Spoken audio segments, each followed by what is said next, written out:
We are here at TIO and the purpose of today is to see the presentations of the groups who follow the minor Marketing Communication.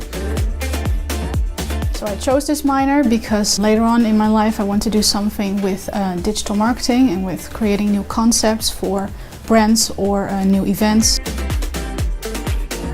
Students learn two main elements. The first is to create a marketing communication plan, and in the second stage they learn how to create a creative concept of this marketing plan. After my studies here at TIO, I want to work as a marketing manager, so this was a good starter to really get to know what marketing was all about. So I would definitely recommend this minor to other students if they like to be hands-on, if they like to be creative or like to think out of the box, or if they would like to pursue a career in this particular field.